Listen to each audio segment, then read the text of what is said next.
আমাদের সঞ্চার ব্যবস্থা চ্যাপ্টারে একটা ক্লাস হয়েছে প্রথম, ঠিক আছে? এটা হচ্ছে সেকেন্ড ক্লাস সঞ্চার ব্যবস্থা চ্যাপ্টারে।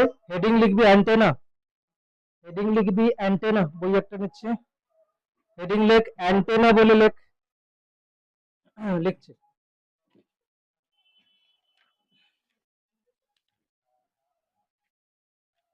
ঠিক আছে?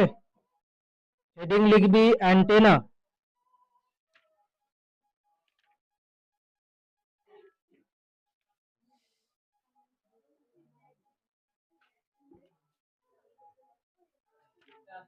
হ্যাঁ,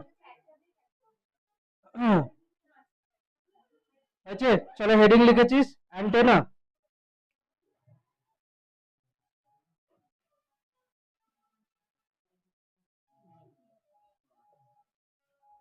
দেখ, অ্যান্টেনা হচ্ছে কি, আমরা প্রেরক যন্ত্রেও অ্যান্টেনা হতে পারে, ঠিক আছে? প্রেরক প্রান্তে অ্যান্টেনা হতে পারে, আবার গ্রাহক প্রান্তেও অ্যান্টেনা হতে পারে। তাহলে লেখ, যে ব্যবস্থার সাহায্যে, যে ব্যবস্থার সাহায্যে,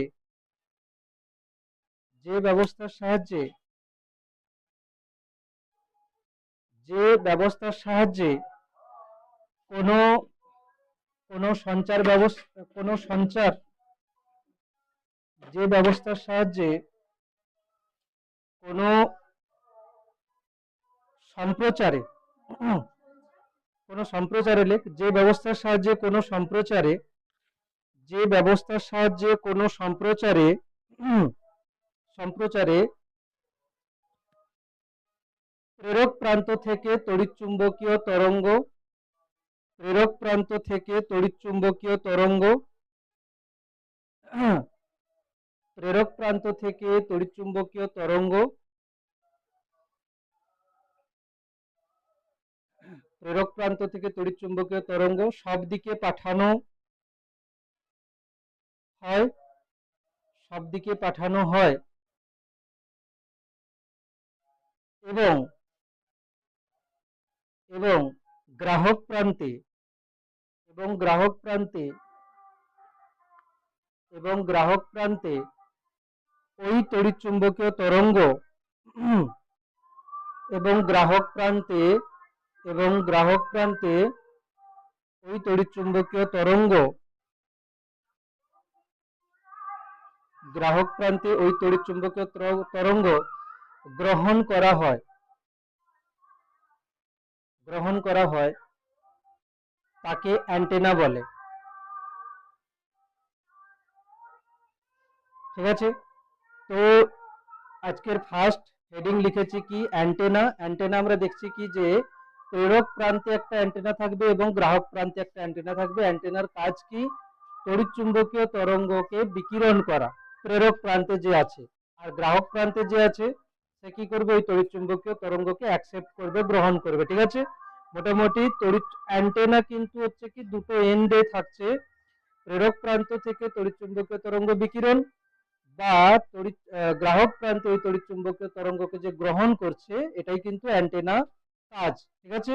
এবার অ্যান্টেনাতে হচ্ছে কি, লেখ অ্যান্টেনাতে, লেখ, আচ্ছা এটা লিখেছিস তো, এবার লেখ এক্ষেত্রে, এক্ষেত্রে, এক্ষেত্রে দণ্ডাকার বা বা ডিস্ক এর মতো, এক্ষেত্রে দণ্ডাকার বা ডিস্কের মতো পরিবাহী, এক্ষেত্রে দণ্ডাকার বা ডিস্কের মতো পরিবাহীতে, এক্ষেত্রে দণ্ডাকার বা ডিস্কের মতো পরিবাহীতে, পরিবাহীতে আধানের, আধানের, আধানের দোলন, ঠিক আছে? এর জন্য, এর জন্য তড়িৎচুম্বকীয় তরঙ্গ বিকিরিত হয়। এক্ষেত্রে দণ্ডাকার বা ডিস্কের মতো পরিবাহীতে আধানের দোলন, মানে কি অসিলেশন হচ্ছে, আধানের দোলন যদি হয়, ঠিক আছে? আধানের হচ্ছে কি, আধানের যে অসিলেশন হচ্ছে, আমরা কোথায় পড়েছিলাম? এলসি অসিলেশন, তাই তো?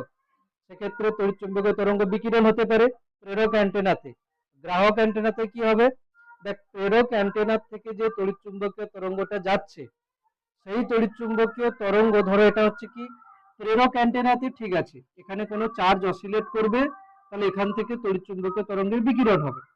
প্রেরক, এটা হলো কি প্রেরক অ্যান্টেনা।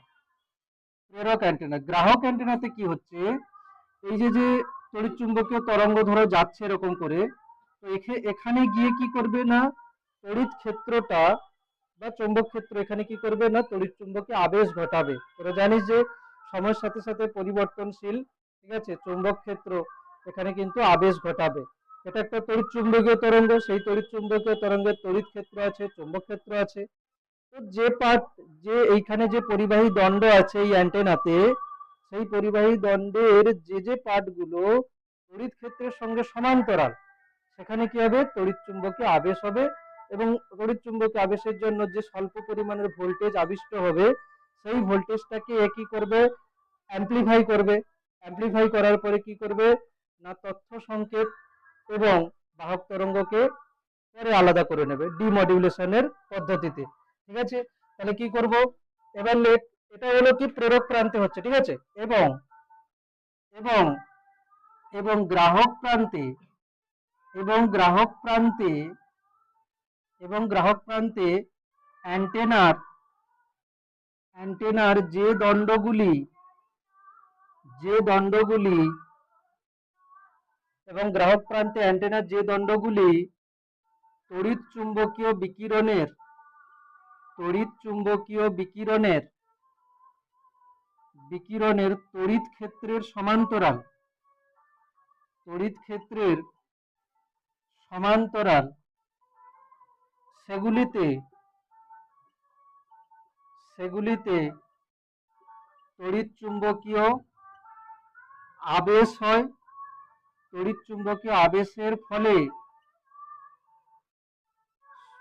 স্বল্প, খুব বেশি নয়, স্বল্প ভোল্টেজ, স্বল্প ভোল্টেজ উৎপন্ন হয়। সেটিকে পরে বিবর্ধন মানে অ্যাম্প্লিফিকেশন, বিবর্ধন করা হয় এবং ডিমডিউলেশনের সাহায্যে, ডিমডিউলেশনের সাহায্যে, মডিউলেশনের সাহায্যে সাহায্যে তথ্য সংকেত ও বাহক তরঙ্গকে, তথ্য সংকেত ও বাহক তরঙ্গকে আলাদা করে নেওয়া হয়, আলাদা করা হয়, আলাদা করে নেওয়া হয় লিখতে পারিস, অসুবিধা নেই, আলাদা করে নেওয়া হয়, ঠিক আছে।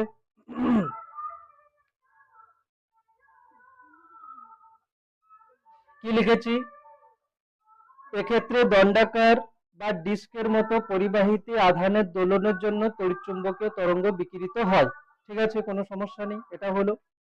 দেন পরে কি লিখেছি, এবং গ্রাহক প্রান্তে, গ্রাহক প্রান্তে কি যাচ্ছে, তড়িৎচুম্বকীয় বিকিরণ পৌঁছাচ্ছে ওখানে, ওই যে যে গ্রাহক প্রান্তে তড়িৎচুম্বকীয় বিকিরণ পৌঁছালো, সেই বিকিরণের, সেই বিকিরণের, দেখ তড়িৎচুম্বকীয় তরঙ্গ মানে কি, তড়িৎ ক্ষেত্র আছে, চুম্বক ক্ষেত্র আছে, ওই বিকিরণের যেটা, ওই বিকিরণের যে তড়িৎ ক্ষেত্র যেটা আছে, সেই তড়িৎ ক্ষেত্রটা যে যে দণ্ডের সাথে সমান্তরাল, দেখ তড়িৎ ক্ষেত্রে যদি দণ্ডের সাথে সমান্তরাল হয়, তাহলে চৌম্বক ক্ষেত্র কি হবে, দণ্ডের সাথে লম্ব, আর চৌম্বক ক্ষেত্র যদি দণ্ডের সাথে লম্ব থেকে পরিবর্তন হতে থাকে, তোরা জানিস তড়িৎ চুম্বকীয় আবেশ হয়, ঠিক আছে, বিএলভি সাইন থিটা করে আমরা করেছি, তড়িৎ চুম্বকীয় আবেশ হয়।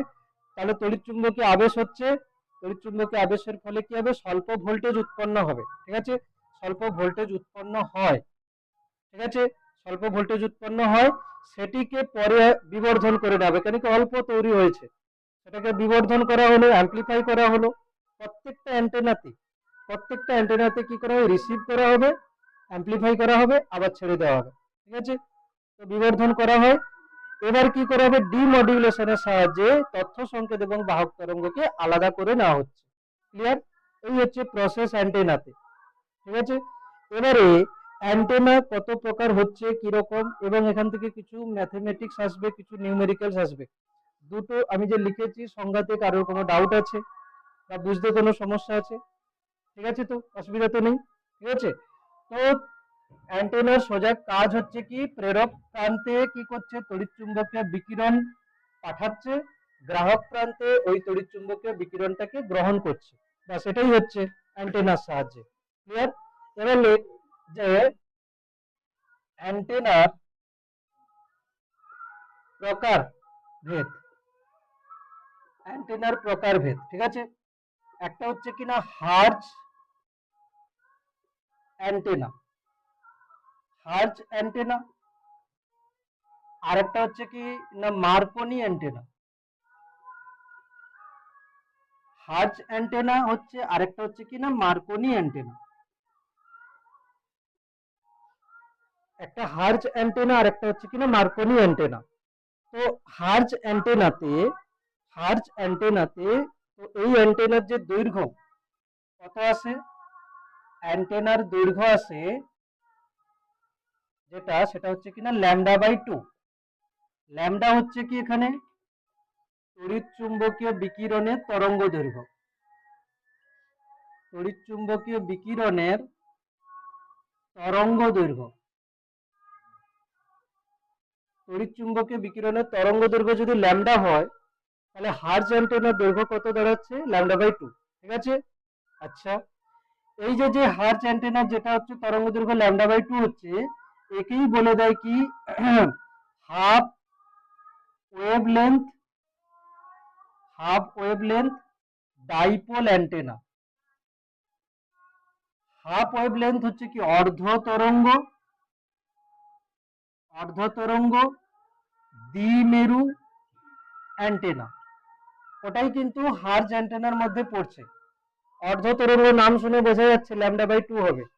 ঠিক আছে, আচ্ছা মার্কনি অ্যান্টেনা হচ্ছে কি, এক্ষেত্রে অ্যান্টেনার দৈর্ঘ্য কত আসবে, এক্ষেত্রে অ্যান্টেনার দৈর্ঘ্য আসবে λ/4। এটা কিন্তু আরো কম দাঁড়াচ্ছে, λ/4। এক্ষেত্রে কিন্তু অ্যান্টেনার দৈর্ঘ্য কিন্তু একটু কম দাঁড়াচ্ছে, λ/4। আমরা দেখছি কি যে অ্যান্টেনার দুটো পার্ট হচ্ছে, একটা হার্জ অ্যান্টেনা, একটা মার্কনি অ্যান্টেনা। তো দুটো টাইপের অ্যান্টেনা আমি যদি বলি, সব থেকে বেশি মানে সব থেকে কম অ্যান্টেনা দৈর্ঘ্য করা যেতে পারে কার সাহায্যে, মার্কনি অ্যান্টেনার সাহায্যে। এর কম করা যাবে না, তাই তো। সব থেকে যদি কম করতে চাই তাহলে কি হচ্ছে, মার্কনি অ্যান্টেনার সাহায্যে। কোনটা বল? আচ্ছা half wavelength, half wavelength dipole antenna, অর্ধ তরঙ্গ দ্বিমেরু অ্যান্টেনা। অর্ধ তরঙ্গ মানে হাফ ওয়েভলেন্থ, ঠিক আছে, আর ডাইপোল দ্বিমেরু অ্যান্টেনা। ঠিক আছে, অর্ধ তরঙ্গ ডাইপোল অ্যান্টেনা হচ্ছে এটা। বেশ হলো। এবার দেখ এই দু টাইপের অ্যান্টেনা হচ্ছে, এবার আমি কি লিখছি দেখ, অ্যান্টেনার শেপ কি রকম হতে পারে। শেপ হতে পারে, শেপ হতে পারে কি না দ্বিমেরু অ্যান্টেনা, যেটা বলছি দ্বিমেরু অ্যান্টেনা। এই দ্বিমেরু অ্যান্টেনা মানে ডাইপোল অ্যান্টেনা যেটা, তার দৈর্ঘ্য কি হবে, এরকম একটা রড হচ্ছে, রড, রড লাইক, রডের মতো দেখতে হচ্ছে। ঠিক আছে, দুটো মেরু আছে, রড, দ্বিমেরু অ্যান্টেনা। আচ্ছা এই যে যে রড হচ্ছে না, এইখান থেকে তো রড যেটা হচ্ছে দ্বিমেরু অ্যান্টেনাতে, এই একটা মানে মানে হচ্ছে লাইন আসবে, যেটা ভূমি তরঙ্গ আমরা যখন পড়ব। দ্বিমেরু যে আমি অ্যান্টেনা ইউজ করেছি, এখানে আমি লিখবো কি, এ যখন তড়িৎ তড়িৎ চুম্বকীয় তরঙ্গ বিকিরণ করবে, তো সেখানে আমরা লিখবো কি, এক্ষেত্রে এক্ষেত্রে ইলেকট্রিক ফিল্ড যেটা হচ্ছে, ইলেকট্রিক ফিল্ড দণ্ডের সমান্তরাল হবে। আর ম্যাগনেটিক ফিল্ড কি হবে, দণ্ডের লম্ব হবে। মানে ডাইপোল অ্যান্টেনা মানে কি, একটা রড, তো রডে হচ্ছে কি, হচ্ছে না রডে হচ্ছে কি চার্জ অসিলেট করছে, মানে দোলন হচ্ছে, চার্জের দোলন হচ্ছে। তো চার্জের দোলন হলে তার জন্য তড়িৎ চুম্বকীয় যে তরঙ্গ উৎপন্ন হবে, সেই তড়িৎ চুম্বকীয় তরঙ্গের কি কি থাকে, একটা তড়িৎ ক্ষেত্র, একটা চুম্বক ক্ষেত্র। তুই ওখানটা হচ্ছে কি বায়োসাভার্ট সূত্র কাজে লাগাতে পারিস, বা তুই দেখাতে পারিস যে ফ্লেমিং যেটা ছিল কি বদ্ধ মুষ্টি নিয়ম কাজে লাগাতে পারিস। যাই কিছু ইউজ করে দেখিস যে রডের যদি এরকম চার্জ অসিলেট করে তার জন্য তড়িৎ ক্ষেত্র আসবে কি রডের সমান্তরাল, চৌম্বক ক্ষেত্র আসবে কি রডের পারপেন্ডিকুলার। ঠিক আছে, হলো এইটুকু পার্ট এখানে বলা থাকলো, কেন কি ভূমি তরঙ্গ আমরা যখন করব সেখানে এই এই ছোট জিনিস একটা কাজে আসবে। বেশ, হলো। তাহলে তুই নিজে বল, কোথাও পৃথিবী পৃষ্ঠে যদি আমি ডাইপোল অ্যান্টেনা রাখি, তাহলে সেই ডাইপোল অ্যান্টেনা ভূমির উপরে কি আছে, লম্ব। তাহলে তড়িৎ ক্ষেত্র কি হবে, পৃথিবী পৃষ্ঠের উপরে লম্ব। আর চৌম্বক ক্ষেত্র কি হবে, পৃথিবী পৃষ্ঠের সমান্তরাল। এবার বল, তড়িৎ চুম্বকীয় তরঙ্গ মানে লাইট, লাইটের কোন পার্ট সমাবর্তন হয়, তড়িৎ ক্ষেত্র না চুম্বক ক্ষেত্র, তড়িৎ ক্ষেত্র। তাহলে কিছু কিছু পার্ট এখান থেকে যাচ্ছে, যে সমাবর্তন কোনটা হবে সেই অনুযায়ী আমরা দেখছি। ঠিক আছে, আচ্ছা হলো এটা। এবার দেখ ডিশ অ্যান্টেনা, দেখেছিস ডিশ অ্যান্টেনা সবার বাড়িতেই আছে, টিভির ডিশ, তাই তো। Dish antenna 2 number point, dish antenna, dish antenna. Dish antenna দেখতে কিছুটা এরকম হচ্ছে, ডিশ অ্যান্টেনা দেখতে কিছুটা এরকম হচ্ছে। ঠিক আছে, এরকম দেখতে হচ্ছে। তো এরকম করে করতে পারিস। এইখানে থাকে কি না কিছুটা রিসিভার থাকে। ঠিক আছে, এখানে থাকে কি রিসিভার। তো এটাই কিন্তু বলতে পারিস তো ডাইপোল অ্যান্টেনা এখানেও আছে এর মধ্যে। তো কি হয়, এ কি করে সিগন্যাল এখানে পাঠায়, এখান থেকে সমান্তরাল ভাবে যেতে পারে, মানে অবতল দর্পণ, তাই না। অবতল দর্পণের ফোকাসে আছে কি একটা ডাইপোল অ্যান্টেনা, আর ফোকাস থেকে আলো এলে প্রধান অক্ষের সমান্তরাল চলে যায়, অথবা সমান্তরাল এলে প্রধান অক্ষের, যদি প্রধান অক্ষের সমান্তরাল আছে তাহলে কি হবে, ফোকাসে এসে মিলে যায়। পড়েছিস গোলীয় দর্পণের ক্ষেত্রে। প্রেরক অ্যান্টেনাতে কি হবে, এখান থেকে সিগন্যাল আসবে, ডিস্কে পড়বে, সমান্তরাল ভাবে বেরিয়ে যাবে। গ্রাহক অ্যান্টেনাতে কি হবে, সমান্তরাল ভাবে আসবে, ডিস্কে পড়বে, এসে ফোকাসে গিয়ে চলে যাবে। ক্লিয়ার। যত ডাইপোল, যত ডিশ অ্যান্টেনা আছে দেখবি, যত ডিশ অ্যান্টেনা আছে সবার বাড়িতে, সব দেখবি একই মুখে করা আছে বাড়িতে, সবার বাড়িতে দেখবি অ্যান্টেনা সব একটা দিকে করা আছে, কেন কি ওই দিকে একটা জিও স্টেশনারি স্যাটেলাইট আছে। পৃথিবী ঘোরার সাথে সাথে যে স্যাটেলাইটের পজিশন প্রত্যেক দিন ঠিকই থাকে, ওখানেই থাকে, ওটাকে বলে কি ভূ সমলয় উপগ্রহ, জিও স্টেশনারি স্যাটেলাইট। ক্লাস 11-এ মহাকর্ষ চ্যাপ্টারে আছে। তো জিও স্টেশনারি স্যাটেলাইটের দিকে এই অ্যান্টেনা গুলোকে মুখ করা থাকে। যদি কোনোভাবে অ্যান্টেনা এদিক ওদিক নাড়িয়ে দিস তাহলে দেখবি টিভির সিগন্যাল ধরছে না, টিভির সিগন্যাল ধরবে না। বোঝা গেল। তাহলে প্রত্যেকটা অ্যান্টেনাকে কি হচ্ছে, ডিশ অ্যান্টেনাকে কোন দিকে মুখ করা থাকে, কোন দিকে মুখ করা থাকে ডিশ অ্যান্টেনা, প্রতিটি প্রতিটি ডিশ অ্যান্টেনাকে জিও স্টেশনারি স্যাটেলাইট এর দিকে মুখ করে বসানো হয়। জিও স্টেশনারি স্যাটেলাইট বলতে কি ভূ সমলয় উপগ্রহ, ভূ সমলয় উপগ্রহ।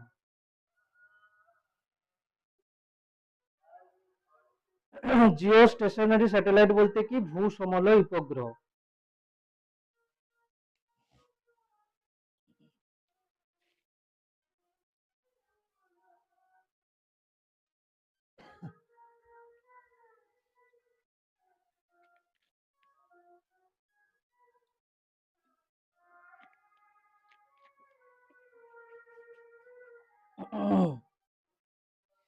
হয়েছে।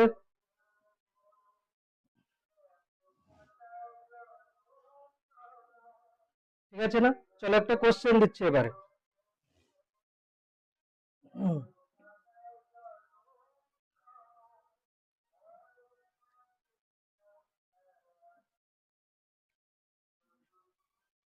লেখ, প্রদত্ত তড়িৎ চুম্বকীয় বিকিরণ গুলির ক্ষেত্রে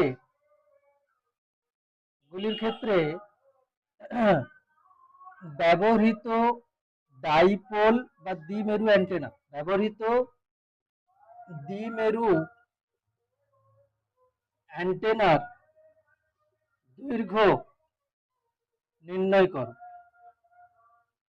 একটা দিয়েছি হচ্ছে 30 মেগাহার্জ, আর একটা দিলাম হচ্ছে কত 300 মেগাহার্জ। এবার আমি লিখছি যে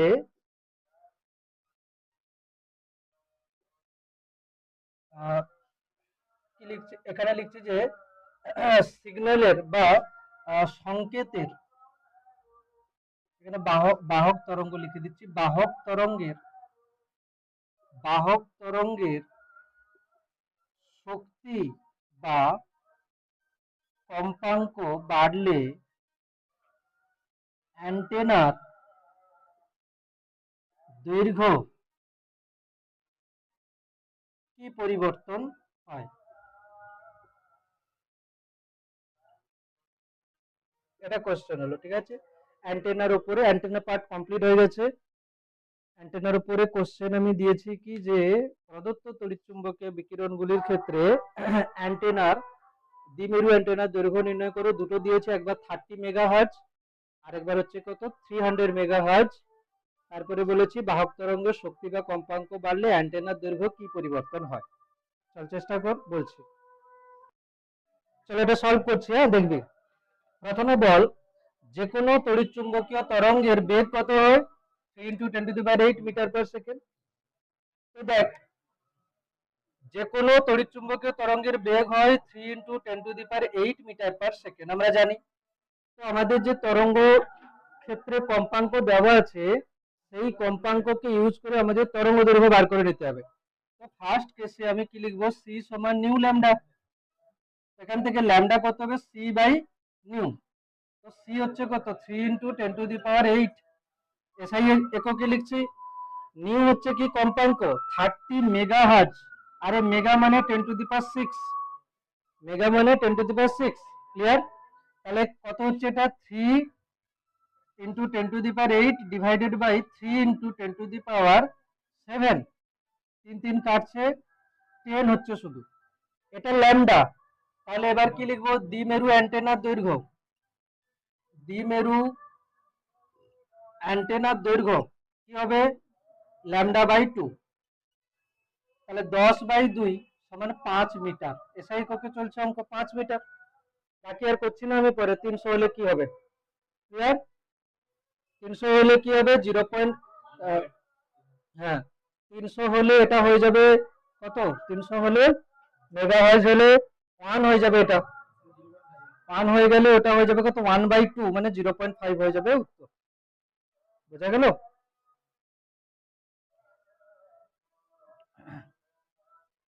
কম্পাঙ্ক বাড়লে ল্যামডা কমে, তাহলে অ্যান্টেনার দৈর্ঘ্য কমবে, অ্যান্টেনার দৈর্ঘ্য কমে। মানে আমি যত হাই ফ্রিকোয়েন্সির আমি সঞ্চার করতে চাইবো, তত ছোট দৈর্ঘ্যের অ্যান্টেনা হলে চলবে। বোঝা গেল। যত হাই ফ্রিকোয়েন্সির আমি সঞ্চার করতে চাইবো, তত ছোট অ্যান্টেনা। এই জন্য তো তোরা দেখিস যে আজকের দিনে এই যে মোবাইল হোক বা যাই হোক, এর ভেতরেও কিন্তু অ্যান্টেনা আছে। কিন্তু মোবাইলের মধ্যে এতটুকু অ্যান্টেনা আছে, তার মানে কি অনেক হাই ফ্রিকোয়েন্সির কিন্তু সঞ্চার ব্যবস্থা চলছে।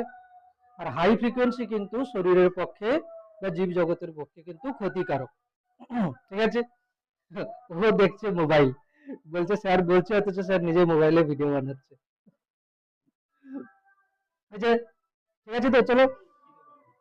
হ্যাঁ, হাই ফ্রিকোয়েন্সি হাই ফ্রিকোয়েন্সি হলে হাই ফ্রিকোয়েন্সি যত হবে তত ছোট অ্যান্টেনার দৈর্ঘ্য হবে।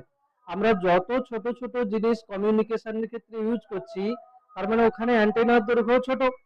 ওখানে কিন্তু অনেক হাই ফ্রিকোয়েন্সির কিন্তু কমিউনিকেশন চলছে, যেটা কিন্তু শরীরের পক্ষে ক্ষতিকারক। এবার লেখ, আমরা এবার দেখব কি, হেডিং লিখবি বায়ুমণ্ডলের মধ্য দিয়ে বায়ুমণ্ডলের মধ্য দিয়ে বায়ুমণ্ডলের মধ্য দিয়ে বায়ুমণ্ডলের মধ্য দিয়ে বাহক তরঙ্গ, যেটা কিন্তু এক প্রকার ইলেকট্রোম্যাগনেটিক ওয়েভ, বাহক তরঙ্গ সঞ্চার। বায়ুমণ্ডলের মধ্য দিয়ে বাহক তরঙ্গ সঞ্চার হচ্ছে। বায়ুমণ্ডলের মধ্য দিয়ে বাহক তরঙ্গের সঞ্চার কিরকম হচ্ছে আমরা কিন্তু এক এক করে দেখবো, ঠিক আছে? আচ্ছা, তো প্রথমে লেখ কিছু বলছি। লেখ প্রেরক অ্যান্টেনা থেকে প্রেরক অ্যান্টেনা থেকে প্রেরক অ্যান্টেনা থেকে প্রেরক অ্যান্টেনা থেকে তড়িৎ চুম্বকীয় তরঙ্গ, প্রেরক অ্যান্টেনা থেকে তড়িৎ চুম্বকীয় তরঙ্গ, প্রেরক অ্যান্টেনা থেকে তড়িৎ চুম্বকীয় তরঙ্গ নির্গত হওয়ার পর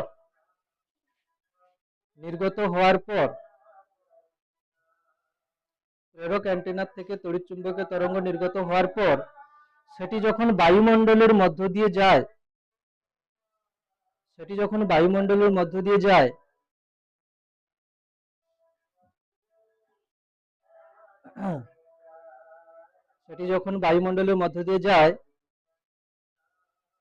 তখন বায়ুমণ্ডলের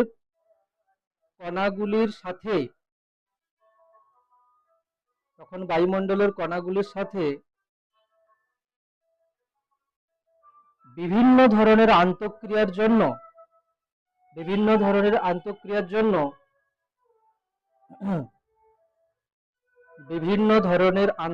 জন্য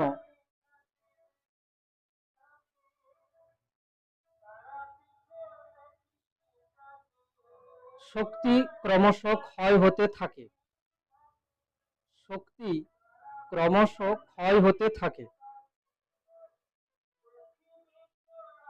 ঠিক আছে? বায়ুমণ্ডলের মধ্য দিয়ে যখন যাচ্ছে প্রেরক অ্যান্টেনা থেকে যে তড়িৎ চুম্বকীয় তরঙ্গটা, সেটা যখন বায়ুমণ্ডলের মধ্য দিয়ে যাচ্ছে তখন কি হচ্ছে, বায়ুমণ্ডলের কণাগুলোর সঙ্গে তো ইন্টারঅ্যাক্ট করবে, এবং যখনই কোনো কিছুর সঙ্গে ইন্টারঅ্যাক্ট হয় তখন কিন্তু শক্তির কিছুটা কিন্তু লস হয় স্বাভাবিকভাবে। ঠিক আছে? তো সেই লস হচ্ছে। এবারে আমরা দেখছি কি ফ্রিকোয়েন্সির অনেক রেঞ্জ আছে যে সঞ্চার ব্যবস্থা করা হচ্ছে। দেখা গেল আমি যদি বলি হাই ফ্রিকোয়েন্সির জন্য কোন মিডিয়াম ইউজ করলে ভালো হবে, লো ফ্রিকোয়েন্সির জন্য কোন মিডিয়াম ইউজ করলে ভালো হবে, তাহলে বিভিন্ন বিভিন্ন হ্যাঁ পূর্ণচ্ছেদের পরে বিভিন্ন সঞ্চার পটির ক্ষেত্রে কি ধরনের মাধ্যম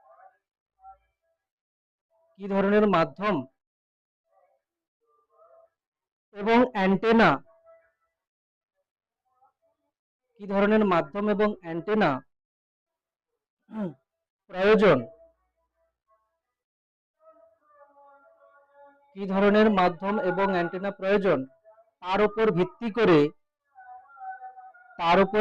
করে তিন প্রকার সঞ্চার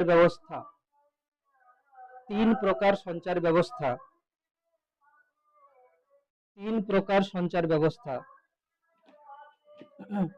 এক নম্বর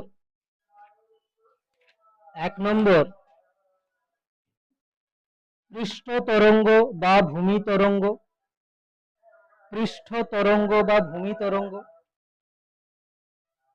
এক নম্বর হচ্ছে কিনা পৃষ্ঠ তরঙ্গ বা ভূমি তরঙ্গ, যেটাকে গ্রাউন্ড ওয়েভ বলে। Ground wave. দু নম্বর হচ্ছে কি স্পেস ওয়েভ বলে। স্পেস ওয়েভের বাংলা মানে হচ্ছে কি দেশ তরঙ্গ। স্পেস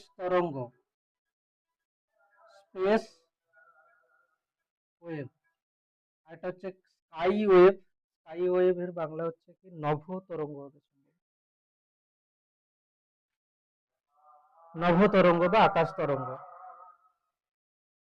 নভ মানে আকাশ, ঠিক আছে? তোরা নভবীক্ষণ যন্ত্রও পড়েছিস, নভ বা আকাশ তরঙ্গ, ঠিক আছে? নভ বা আকাশ তরঙ্গ, স্কাই ওয়েভ, ঠিক আছে? ঠিক না?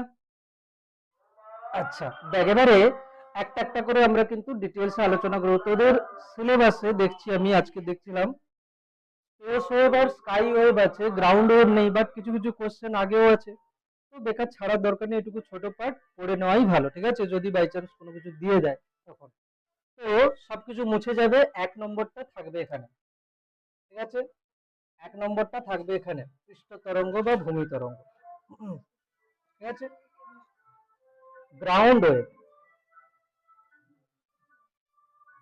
এক নম্বর হচ্ছে কিনা গ্রাউন্ড ওয়েভ। প্রথম কথা দেখ কি বলছি, নাম শুনে বোঝা যাচ্ছে যে, নাম শুনে বোঝা যাচ্ছে কোথাও না কোথাও পৃথিবী পৃষ্ঠকে ইউজ করছে। এটা, এই তরঙ্গটা কোথাও না কোথাও পৃথিবী পৃষ্ঠকে ইউজ করে সঞ্চার হচ্ছে। ক্লিয়ার?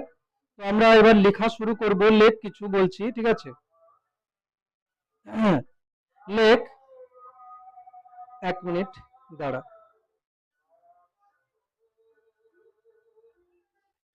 গ্রাউন্ড ওয়েভ, তো গ্রাউন্ড ওয়েভের দেখ, গ্রাউন্ড ওয়েভ আমরা যে ইউজ করছি, সেই গ্রাউন্ড ওয়েভে আমরা দেখছি কি যে পৃথিবী পৃষ্ঠকে ইউজ করছে এবং এখানে কম্পাঙ্ক কম হচ্ছে, মানে কম ফ্রিকোয়েন্সির যেটা হচ্ছে কি সঞ্চার, সেটা কিন্তু গ্রাউন্ড ওয়েভ হচ্ছে। ক্লিয়ার? তো লেখ যে খুব খুব এফিসিয়েন্ট, এর বাংলা কি লিখবো? খুব না না না, এফিসিয়েন্ট বলতে, এফিসিয়েন্টের বাংলা কি লিখবো? দক্ষতা, ঠিক আছে? খুব দক্ষতার সাথে, খুব দক্ষতার সাথে, খুব দক্ষতার সাথে কোনো সংকেত সম্প্রচারের ক্ষেত্রে, খুব দক্ষতার সাথে কোনো সংকেত সম্প্রচারের ক্ষেত্রে অ্যান্টেনার দৈর্ঘ্য, খুব দক্ষতার সাথে, খুব দক্ষতার সাথে সম্প্রচারের ক্ষেত্রে কোনো অ্যান্টেনার দৈর্ঘ্য, কোনো অ্যান্টেনার দৈর্ঘ্য তরঙ্গ দৈর্ঘ্যের সমতুল্য, তরঙ্গ দৈর্ঘ্যের সমতুল্য বা ন্যূনতম, বা ন্যূনতম λ/4 হওয়া প্রয়োজন। ন্যূনতম λ/4 হওয়া প্রয়োজন, মানে আমি যত ছোট অ্যান্টেনা ইউজ করি না কেন, λ/4 এর কম হচ্ছে না, ঠিক কিনা বল? মার্কনি অ্যান্টেনা যেটা ছিল λ/4, এর থেকে তো কম হচ্ছে না, ঠিক আছে? আচ্ছা, আমরা যে সাধারণ কথোপকথন বলছি 20 হার্জ, যদি আমি 20 লেখার দরকার নেই, যদি আমি তোকে 20 হার্জ আমরা যে কথা বলি বা শুনি, 20 হার্জ থেকে 20 কিলো হার্জ, মানে 20 হার্জ থেকে 20,000 কিলো হার্জ। তো আমি তোকে বললাম যে 20 হার্জ যেটা আছে, এর যদি আমি ল্যামডা বার করি, তাহলে কত হবে? c/নিউ। একবার করে দেখ, আমি দেখাচ্ছি, তোদেরকে লিখতে হবে না, জাস্ট শুধু দেখ। দেখ, এটা হচ্ছে কত? 1.5 ইন্টু 10⁷ মিটার। এত বড় অ্যান্টেনা লাগবে এটাকে, এটাকে হচ্ছে কি না সম্প্রচার করার জন্য। আমি যদি একে 4 ভাগও করি, মিনিমাম অ্যান্টেনা দৈর্ঘ্য করার জন্য λ/4ও করি, তাতে বা কি কমে যাবে? তাহলে আমরা যে এমনি সামান্য কথা বলছি, ফোনে কথা বলছি যেগুলো, তো সেই কথা, ধরো আমি কোনো কথা হচ্ছে সম্প্রচার করতে চাই, তাহলে এত বড় অ্যান্টেনা লাগবে, তো তো বানানো তো অসম্ভব ব্যাপার, তাই না? 10⁷, মানে কিলোমিটার আরো চলে যাবে কত, ঠিক? তাহলে এখানে আমরা কি করব?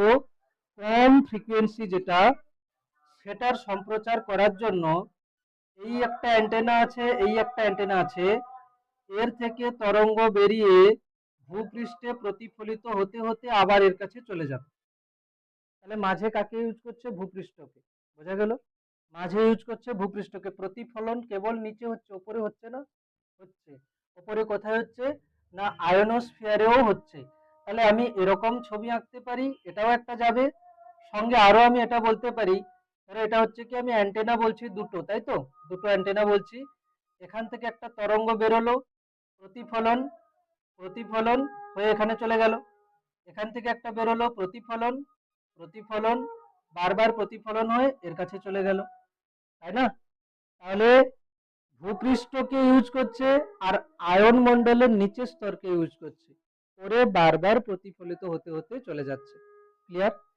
তো ভূপৃষ্ঠের ওপর দিয়ে যেহেতু আমি বলতে পারি যে ভূপৃষ্ঠের ওপর দিয়ে মানে হচ্ছে ঘর্ষণ করে করে যাচ্ছে, তার মানে কি ভূপৃষ্ঠের সাথেও তো ইন্টারঅ্যাক্ট হচ্ছে, হ্যাঁ কি না? ভূপৃষ্ঠের সাথেও ইন্টারঅ্যাক্ট হচ্ছে। তো ভূপৃষ্ঠের সাথে যখন ইন্টারঅ্যাক্ট হবে, শক্তি ক্ষয় তো হবে, শক্তি ক্ষয় হবে। তো যদি দেখা যায় যে খুব বেশি ফ্রিকোয়েন্সি আমি এই ভূমি তরঙ্গের হিসাবে সম্প্রচার করতে চাই, তাহলে লসও বেশি হবে। তার মানে এই ভূপৃষ্ঠ মানে হচ্ছে পৃষ্ঠ তরঙ্গ ইউজ করে আমরা যে সম্প্রচার করতে চাইছি সেটা কি হবে? লো ফ্রিকোয়েন্সির জন্য হবে। সেকেন্ড, যদি খুব বেশি দূর পর্যন্ত সম্প্রচার করতে চাই তাতেও হবে না। প্রত্যেকটা জিনিস আমি পাট পাট করে লিখে দিচ্ছি, ঠিক আছে? এবার লেখ, এবার লেখ যে এক্ষেত্রে এক্ষেত্রে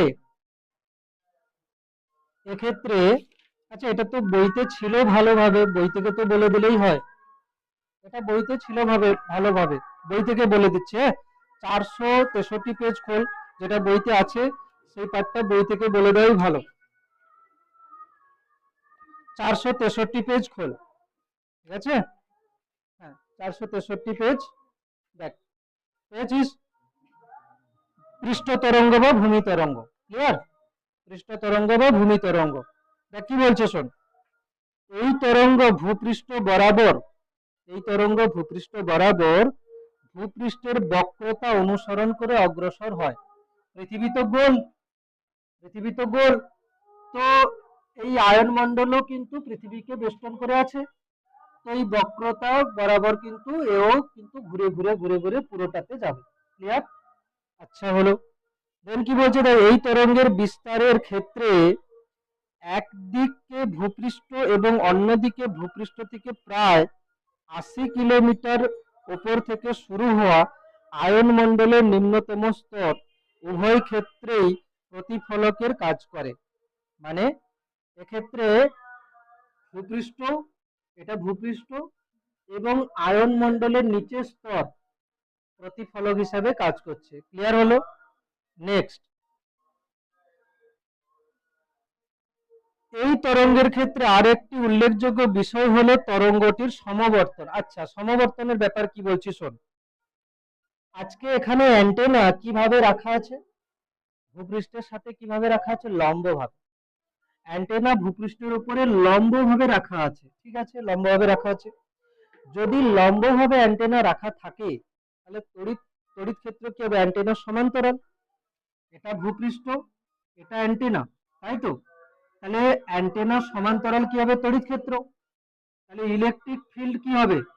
এই ভূপৃষ্ঠের উপরে লম্বভাবে পড়বে, হ্যাঁ কি না? ভূপৃষ্ঠের উপরে লম্বভাবে পড়বে, ঠিক আছে? এই যে যে লম্বভাবে পড়ছে, এই কাছে যখন এই অ্যান্টেনা থেকে কাছেই যখন তড়িৎ ক্ষেত্র পড়বে, একদম লম্বভাবে পড়বে। কিন্তু যত দূরে যাবে কি হবে? এরকম করে করে বেঁকে যাবে আস্তে আস্তে, মানে অভিলম্ব থেকে কিছুটা কোণ করে করে কি হবে না হেলে যাবে। ক্লিয়ার? যত দূরের দিকে যাবে। আচ্ছা, তড়িৎ ক্ষেত্র প্রথমে ছিল কি? একদম লম্বভাবে, মানে অ্যান্টেনার কাছে যখন ছিল। তাহলে ওর কোনো অনুভূমিক উপাংশ আছে কি? নেই, নেই। পুরো লম্বভাবে থাকলে যত দূরে যাচ্ছে ও কি হচ্ছে? অভিলম্ব থেকে হেলে যাচ্ছে। অভিলম্ব থেকে হেলে যাচ্ছে মানে কি? তড়িৎ ক্ষেত্রের একটা উপাংশ অনুভূমিক বরাবর যাবে। তো যেটা অনুভূমিক বরাবর তড়িৎ ক্ষেত্রের উপাংশ আছে, সে কি করবে? ভূপৃষ্ঠের কণাগুলোকে আয়নিত করবে, মানে একটা ইন্টারাকশন হবে। হওয়া মানে কি হবে? শক্তি ক্ষয় হবে। তার মানে এই পৃষ্ঠ তরঙ্গের সাহায্যে আমি কিন্তু খুব বেশি দূর সঞ্চার করতে পারবো না, কাছাকাছি সঞ্চার হবে। খুব বেশি দূর গেলে কি হবে না, তড়িৎ ক্ষেত্রটা অভিলম্ব থেকে হেলে যাবে, আর তড়িৎ ক্ষেত্রের একটা উপাংশ কি হবে, অনুভূমিক বরাবর থাকবে, ভূপৃষ্ঠের সমান্তরালে থাকবে, যেটা আন্তঃক্রিয়ার জন্য শক্তি ক্ষয় হবে, ফলে বেশি দূর যেতে পারবে না। এটা হটসেও কোশ্চেন আছে, চলো বলছি দেখ। প্রথমে এখানে কিভাবে ঘুরে ঘুরে যাচ্ছে, অসুবিধা নেই, বোঝা গেছে। এবার দেখ লিখবি কতটা লেখা হয়েছে এখানে। আচ্ছা, λ/4, বাকিটা বই থেকে বলে দিচ্ছি, আমি পুরোটা পড়ে নিই তারপরে বলে দিচ্ছি কি কোশ্চেন হবে, ঠিক আছে? কি চাইছিস পুরো একদম সুন্দর করে সাজিয়ে গুছিয়ে লিখতে, কি লাভ, কি লাভ? হ্যাঁ, ঠিক আছে, যেটা এইটা বইতে গুছিয়ে লেখা আছে বলে, আর এটা কি বলছি যে সিলেবাসে নেই, কোনটা কোনটা সিলেবাসে আমি দেখছি, হেডলাইনে স্পেস ওয়েভ আছে আর স্কাই ওয়েভ আছে, এই জন্য এটাকে আর আমি লেখাচ্ছি না, বই থেকে বলে দিচ্ছি, বোঝা গেল? আচ্ছা দেখ কি বলছে, এই তরঙ্গের ক্ষেত্রে একটি উল্লেখযোগ্য বিষয় হলো তরঙ্গটির সমবর্তন, পোলারাইজেশন হচ্ছে। প্রেরক অ্যান্টেনাটিকে উল্লম্ব রেখা বরাবর স্থাপন করা হয়, ফলে শুরুতে তরঙ্গটি উল্লম্ব তলে সমবর্তিত হতে থাকে। ক্লিয়ার? মানে প্রথম প্রথম উল্লম্ব তলে সমবর্তিত হতে আছে, কোনো অনুভূমিক উপাংশ থাকে না। প্রাথমিক তরঙ্গ মুক্তি হচ্ছে কি উল্লম্ব তরঙ্গ মুখ, মানে ভূপৃষ্ঠের সাথে লম্বভাবে থাকছে। এরপর ভূপৃষ্ঠ বরাবর তরঙ্গটি যতই এগোতে থাকে, তরঙ্গ মুক্তি কি হয়, ততই উল্লম্বের সাপেক্ষে হেলে পড়ে, অর্থাৎ তড়িৎ ক্ষেত্রের অনুভূমিক উপাংশের মান বাড়তে থাকে। এই অনুভূমিক উপাংশের দরুন প্রেরিত শক্তি ভূপৃষ্ঠে শোষিত হয়। তরঙ্গ মুক্তি অনুভূমিক দিকে যত বেশি আনত হয়, শক্তির শোষণ হারও তত বাড়ে, ফলে ভূমি তরঙ্গের মাধ্যমে খুব দূর সঞ্চার হয় না। এবারে হটসের 3 নম্বরটা একবার পড়ে দেখ, অসুবিধা আছে কিনা কোনো। হটসের 3 নম্বরটা একবার পড়ে দেখ, কোনো অসুবিধা আছে কিনা। আচ্ছা, এবার এখানে যতটা লেখা ছিল, নোটস যদি বলি, নোটসে কিছু পয়েন্ট আমি লিখে দিচ্ছি, সেটা হচ্ছে কি যে এই এই যে পৃষ্ঠ তরঙ্গের সাহায্যে কতটা ফ্রিকোয়েন্সি পর্যন্ত আমরা সম্প্রচার করছি, তো এখানে লিখবি কি যে এর সাহায্যে, পয়েন্ট দেখ, প্রথমে যেটা লেখা ছিল এক লাইন সেটা ঠিক আছে, এবার কি লিখবি, এর সাহায্যে কয়েক কয়েক মেগাহার্জ বা তার চেয়ে কম কম্পাঙ্ক বিশিষ্ট সম্প্রচার করা যায়, কম্পাঙ্ক বিশিষ্ট সংকেত সম্প্রচার করা হয়, ঠিক আছে। সেকেন্ড হচ্ছে, এরপরে যদি বলি যে পৃষ্ঠ তরঙ্গ, এটাই লিখে দিচ্ছি, পৃষ্ঠ তরঙ্গের সাহায্যে বেশি দূরত্ব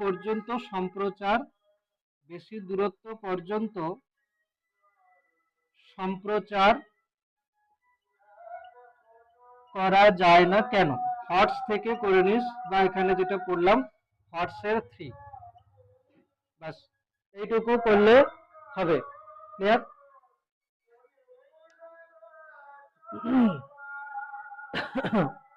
ঠিক আছে, তো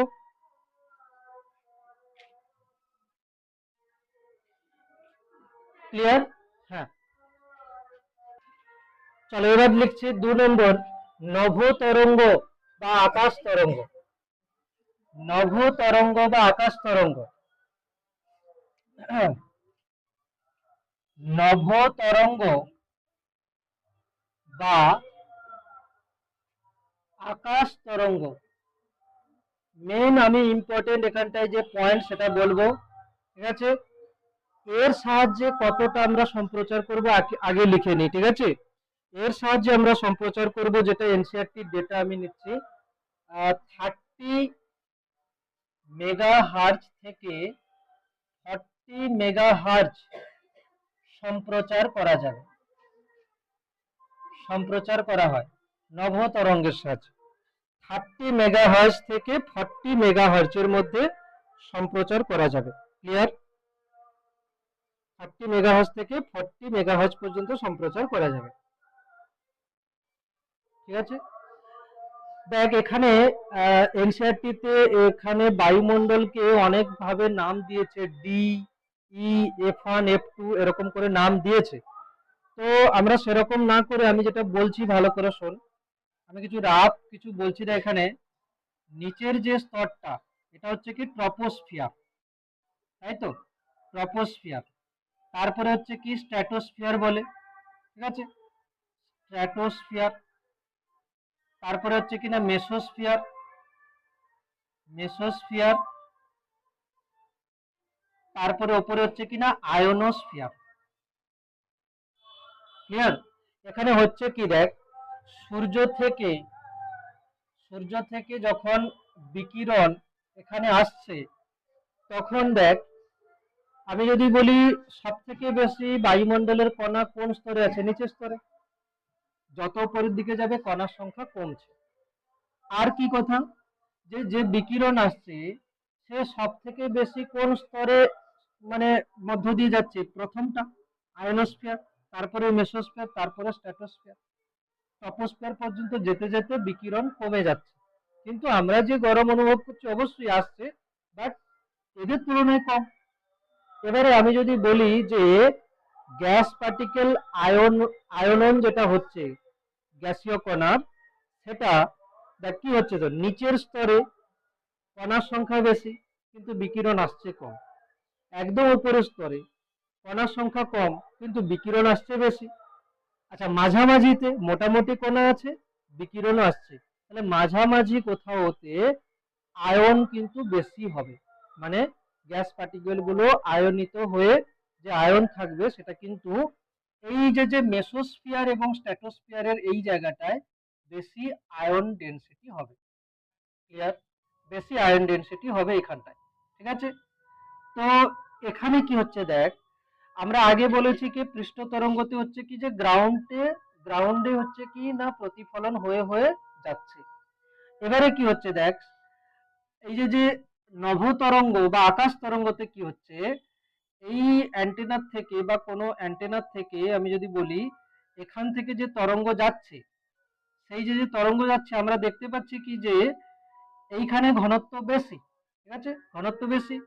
এবার দেখ, যখন একে ভেদ করে যখন উপরের দিকে যাবে তখন ঘন মাধ্যম থেকে লঘু মাধ্যমে যাবে, আর ঘন মাধ্যম থেকে লঘু মাধ্যমে যাওয়ার সময় অভ্যন্তরীণ পূর্ণ প্রতিফলন হয়ে ফিরে আসতে পারে। ক্লিয়ার? অভ্যন্তরীণ পূর্ণ প্রতিফলন হয়ে ফিরে আসতে পারে। এবারে এখানটায় আমরা কিছু কোশ্চেন মানে ডেটা টাইপের যেটা লিখবো সেটা হচ্ছে কি, এক হচ্ছে লেখ এন সমান এন সমান এন সমান ক্যাপিটাল এন সমান আয়ন মণ্ডলের কোন স্তরের আয়ন ঘনত্ব, আয়ন মণ্ডলের কোন স্তরের আয়ন ঘনত্ব, আয়ন মণ্ডলের কোন স্তরের আয়ন ঘনত্ব হচ্ছে কিনা ক্যাপিটাল এন। ঠিক আছে, আয়ন ঘনত্ব হচ্ছে কি ক্যাপিটাল এন। এবারে আমি তোদেরকে ওই ডেটা মুখস্থ করাচ্ছি না যেটা এনসিইআরটিতে আছে, যে এই যে যে প্রত্যেকটা স্তরে কত কত আয়ন ঘনত্ব হতে পারে সেই অনুযায়ী কিন্তু মুখস্থ করা যায় যে প্রত্যেকটা স্তরে আয়ন ঘনত্ব কত। আমরা দেখতে পাবো এই মাঝামাঝি কোন একটা স্তরে আয়ন ঘনত্ব সব থেকে বেশি হবে। ক্লিয়ার? তো ওটা দরকার নেই, আমরা এখান থেকে যেটা নেব সেটা হচ্ছে কি, এখানে লেখ আমি বলে দিচ্ছি যে এফ, এইখান থেকে দেখ, এখান থেকে মিউ চলে আসবে 1 minus 81 capital N by F square whole to the power half. Mu হচ্ছে কি প্রতিসরাঙ্ক, আর এন তো আমি বলে দিয়েছি, এফ হচ্ছে কি না কম্পাঙ্ক,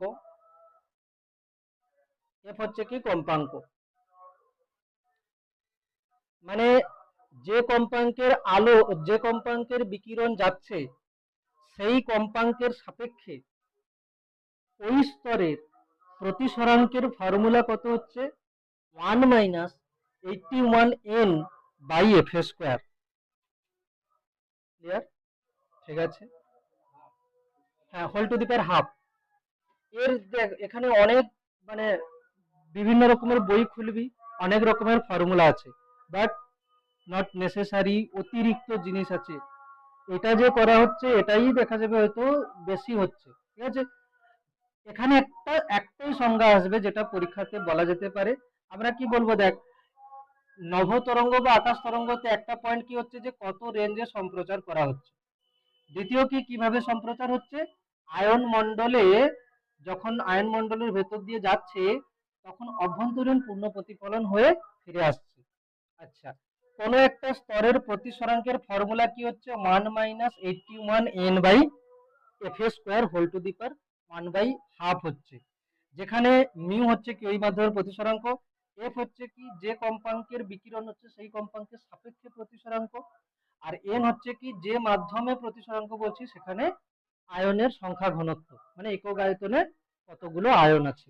ক্লিয়ার? যেমনটা আমরা মুক্ত ইলেকট্রনের সংখ্যা ঘনত্ব বলি। এরপরে লেখ সংকট কম্পাঙ্ক বলে হেডিং লেখ, সংকট কম্পাঙ্ক বলে হেডিং লেখ। সংকট কম্পাঙ্ক, সংকট কম্পাঙ্ক, সংকট কম্পাঙ্ক। ক্লিয়ার? লেখ যে সর্বোচ্চ কম্পাঙ্কের কোন তরঙ্গকে, যে সর্বোচ্চ কম্পাঙ্কের কোন তরঙ্গকে, যে সর্বোচ্চ কম্পাঙ্কের কোন তরঙ্গকে অভিলম্বাকারে, অভিলম্বাকারে পাঠালে,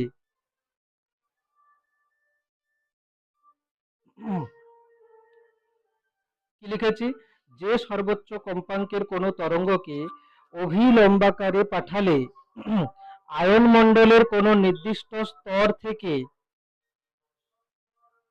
আয়ন মণ্ডলের কোন নির্দিষ্ট স্তর থেকে, আয়ন মণ্ডলের কোন নির্দিষ্ট স্তর থেকে, ঠিক আছে, আয়ন মণ্ডলের কোন নির্দিষ্ট স্তর থেকে প্রতিফলিত হয়ে, প্রতিফলিত হয়ে পুনরায় পৃথিবীতে ফিরে আসে, পুনরায় পৃথিবীতে ফিরে আসে,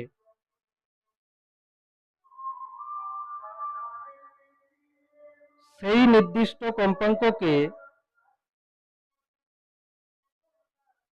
সেই নির্দিষ্ট কম্পাঙ্ককে সংকট কম্পাঙ্ক বলে।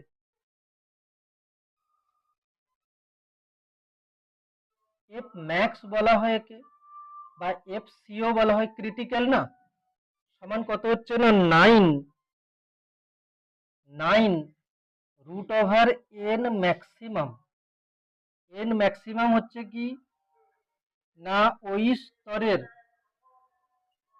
ওই স্তরে আয়নের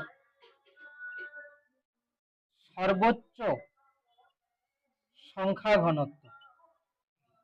আমি একটা স্তর বলছি যে স্তরের আয়নের সংখ্যা ঘনত্ব কোনো একটা লেয়ারে তো ম্যাক্সিমাম হবে, তো সেই ম্যাক্সিমাম কত, ফর্মুলা হচ্ছে সংকট কম্পাঙ্ক কি হবে n 9 √n, 9 √n,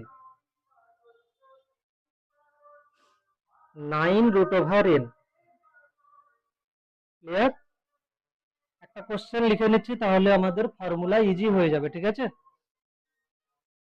দুটো ফর্মুলা আমরা বলেছি, একটা হচ্ছে কি যে ওই মাধ্যমটার প্রতিসরাঙ্কর ফর্মুলা, এটা কিন্তু অ্যাপ্রক্সিমেট ফর্মুলা, ঠিক আছে। 1 - 81n/f² √ওভার হতে পারে। এখানে যদি তোকে এফ দিয়ে দেয়, এন দিয়ে দেয়, ওই স্তরের প্রতিসরাঙ্ক বার করতে পারিস, করা যাবে। এখানে কোশ্চেন দিচ্ছিলে আয়ন মণ্ডলের, আয়ন মণ্ডলের কোন স্তরে আয়ন মণ্ডলের কোন স্তরের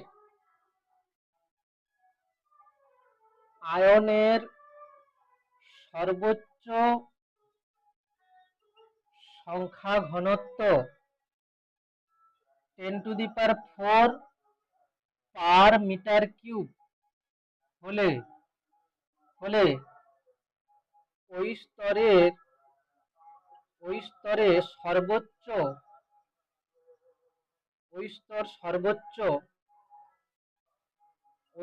সর্বোচ্চ কত কম্পাঙ্কের বিকিরণকে প্রতিফলিত করে পৃথিবীতে পাঠাতে পারবে।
এফ স্কোয়ার না, এফ কত হয়েছে?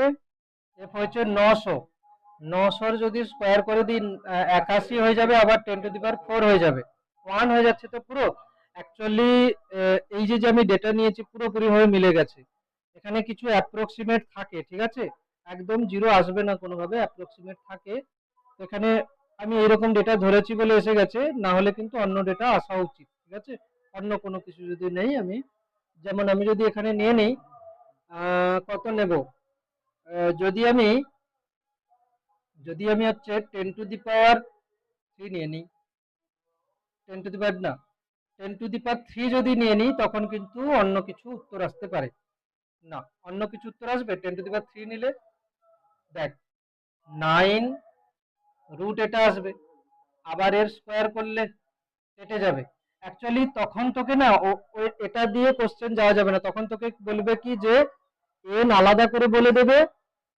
আর আচ্ছা, এফ আমরা এখান থেকে নিলে হবে না, এফ তো এটা সংকট কম্পাঙ্ক নয়, এটা তো অন্য কম্পাঙ্ক, সংকট কম্পাঙ্কের জন্য নয়, ঠিক আছে। অন্য কোনো কম্পাঙ্ক দিলে তাহলে আসবে, ছাড়ো তাহলে এটা থেকে করছি না। অন্য কোনো কম্পাঙ্ক যদি বলে দিই এই স্তরের প্রতিসরাঙ্ক কত, এফ সমান আমি দিয়ে দিচ্ছি 90 হার্জের ক্ষেত্রে, এবার করতে পারিস।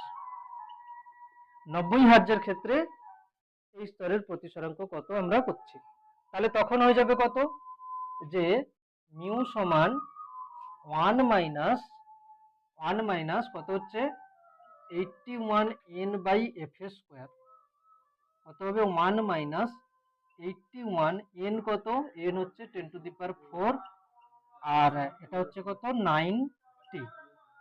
হ্যাঁ হ্যাঁ, তাও করলেও হবে। এটা হচ্ছে কত হবে 90 এর স্কোয়ার, 90 স্কোয়ার মানে কত 81 ইন্টু 100 করে দিচ্ছি, হ্যাঁ তাও হবে 10⁻²। তো এটা হচ্ছে কত 2½ হচ্ছে। তো রুটের ভেতরে মাইনাস চলে আসছে না, রুটের ভেতরে মাইনাস চলে আসছে, তার মানে কি রুটের ভেতরে মাইনাস চলে আসছে মানে, এই ফ্রিকোয়েন্সি অনেক কম হয়ে যাচ্ছে। আরো বেশি ফ্রিকোয়েন্সি দরকার। আরো বেশি ফ্রিকোয়েন্সি হলে অ্যাকচুয়ালি এই মান কত আসবে, একের থেকে কম আসবে। আয়ন, আচ্ছা দেখ, আলো চ্যাপ্টারে আমরা কি পড়েছি? আলো চ্যাপ্টারে আমরা পড়েছি যে বায়ুমণ্ডলের প্রতিসরাঙ্ক কত হচ্ছে 1। এটাই সব থেকে বড় মান, হ্যাঁ কি না? না, বায়ুমণ্ডলের প্রতিসরাঙ্ক 1 এবং সমস্ত মাধ্যমের পরম প্রতিসরাঙ্ক কিন্তু একের থেকে বড় হয়। সমস্ত মাধ্যমের প্রতিসরাঙ্ক কি হয়? একের থেকে বড় হয়, এটা আমরা পড়েছি।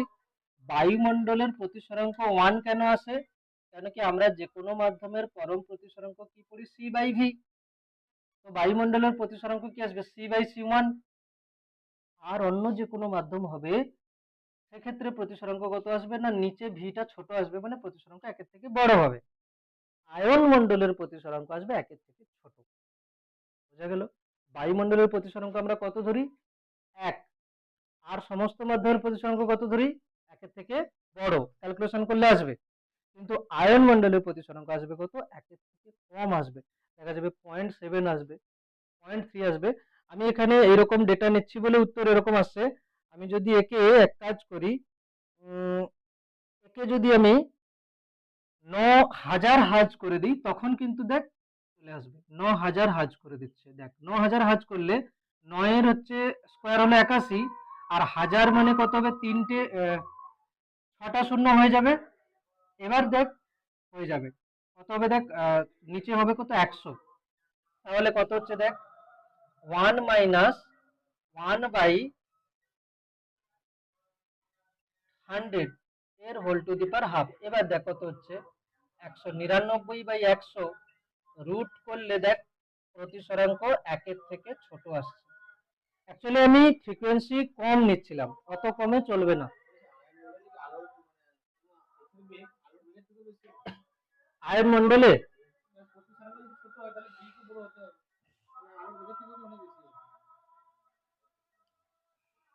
আয়ন মণ্ডলে আলোর বেগ, আচ্ছা বলতে চাইছি যে আয়ন মণ্ডলে আলোর বেগ অ্যাকচুয়ালি ওখানে ওখানে হচ্ছে কি আধানের সংখ্যা ঘনত্বের উপরে কিন্তু প্রতিসরাঙ্ক নির্ভর করছে, ঠিক না? আমরা যে আমরা আমরা যে প্রতিসরাঙ্ক আমরা ইউজ করছি, যে ফর্মুলা, যে c/v, ধরো বায়ু থেকে কাঁচে যাচ্ছে, আলো ইন্টারেক্ট হচ্ছে, এখানে কিন্তু কোনো আয়নের সাথে ইন্টারেক্ট হয়ে সেই অনুযায়ী প্রতিসরাঙ্কের ফর্মুলা আসছে। তো ওখানে কিন্তু ঘটনা সম্পূর্ণ আলাদা হচ্ছে, তো সেই হিসাবে আসছে। যদি বলি যে এখানে দেখ বায়ুমণ্ডলের প্রতিসরাঙ্ক তো 1, তুই নিজে বল, এখানে ট্রপোস্ফিয়ার আছে, ট্রপোস্ফিয়ারের তো প্রতিসরাঙ্ক 1।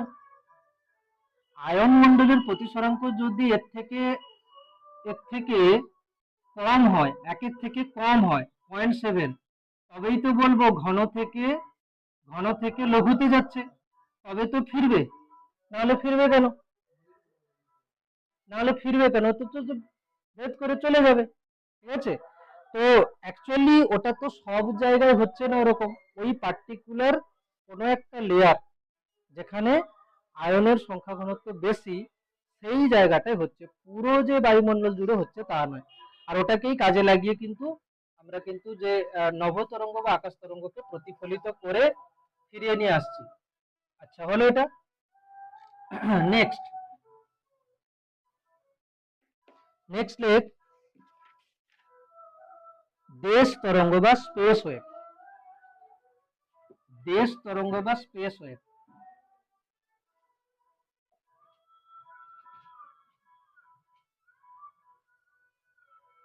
দেশ তরঙ্গ বা স্পেস ওয়েভ। ক্লিয়ার? দেশ তরঙ্গ বা স্পেস ওয়েভ কি হচ্ছে, দেখ যদি ফ্রিকোয়েন্সি 40 মেগাহার্জের থেকে বেশি হয়ে যায়, 40 মেগাহার্জ এর চেয়ে বেশি কম্পাঙ্কের সংকেত সম্প্রচার করা হচ্ছে এটার সাহায্যে। 40 মেগাহার্জের চেয়ে বেশি কম্পাঙ্কের সংকেত সম্প্রচার করা হচ্ছে এটার সাহায্যে। তার মানে কি? তার মানে নভোতরঙ্গ বা আকাশ তরঙ্গতে 30 মেগাহার্জ থেকে 40 মেগাহার্জ পর্যন্ত ও ফিরিয়ে দিচ্ছিল। যেই 40 থেকে বেশি হচ্ছে আর কিন্তু ফেরাতে পারছে না, ভেদ করে চলে যাচ্ছে। তো জিস্ট কি হচ্ছে শোন। প্রথমে ছিল প্রথমে ছিল পৃষ্ঠ তরঙ্গ, দুটো অ্যান্টেনা এরকম করে করে পৃষ্ঠের উপর দিয়ে চলে গেছে, ক্লিয়ার। সেকেন্ড হচ্ছে কি নভ তরঙ্গ, এখান থেকে গিয়ে প্রতিফলিত হয়ে ফিরে এসছে, ক্লিয়ার। এর পরেরটা হচ্ছে কি এখান থেকে গেছে কিন্তু তার ফ্রিকোয়েন্সি বেশি, তাহলে চলে যাচ্ছে ভেদ করে। কিন্তু একে তো ফেরাতে হবে না, সিগন্যালকে ফেরাতে হবে। কি করব, এখানটা একটা স্যাটেলাইট দিয়ে দিলাম, এখান থেকে একটা কি করলাম স্যাটেলাইট দিয়ে দিলাম। তো এ কি করবে, ফিরিয়ে দেবে, ক্লিয়ার। তো এ বাঁকছে না, নভতরঙ্গ যখন বেঁকে আসছে, দেশ তরঙ্গ যেটা স্পেস ওয়েভ সোজা যাচ্ছে, যদি ব্যাক করাতে চাই সোজাই আসবে, কোনোভাবে বাঁকছে না, ক্লিয়ার। এই জন্য দেখ এখানে আমি কি বলতে পারি যে আমি হচ্ছে এই স্যাটেলাইট ইউজ করছি, কিন্তু আমি তো এটাও করতে পারি যে এখানে একটা অ্যান্টেনা আছে, টাওয়ার আছে, এখানে একটা অ্যান্টেনা আছে বা টাওয়ার আছে, ডাইরেক্ট এখান থেকে এখানে তো পাঠিয়ে দেওয়া যায়, যায় কি যায় না? ডাইরেক্ট তো এখান থেকে এখানে পাঠিয়ে দেওয়া যায়, স্যাটেলাইটের প্রয়োজন নেই। যেখানে স্যাটেলাইট দরকার আছে হতে পারে, যেমন পাহাড়, পাহাড় পড়ে গেছে, পাহাড়ের উপর দিয়ে অ্যান্টেনা কোনোভাবে বসানো সম্ভব হচ্ছে না, অনেক বড় সমুদ্র, সেখানে অ্যান্টেনা বসানো যাচ্ছে না, স্যাটেলাইট ইউজ করব। বোঝা গেল কি প্রসেসটা? বোঝ, যেখানে অ্যান্টেনা থেকে অ্যান্টেনা ডাইরেক্ট হচ্ছে পুরো কানেকশন, সেখানে স্যাটেলাইটের প্রয়োজন নেই। কিন্তু যেখানে অনেক বড় সমুদ্র পড়ে গেছে, সমুদ্রের উপরে তো অ্যান্টেনা বসানো সম্ভব নয়, সেখানে ইউজ করব কি স্যাটেলাইট, ঠিক আছে। আচ্ছা, এবারে দেখ কি বলছি, এখানে এখানে কিছু কিছু পার্ট আমি বলছি যে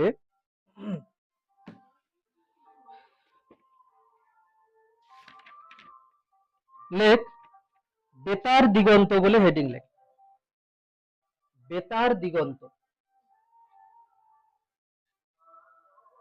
বেতার দিগন্ত লাস্ট টপিকে আসছে, বেতার দিগন্ত।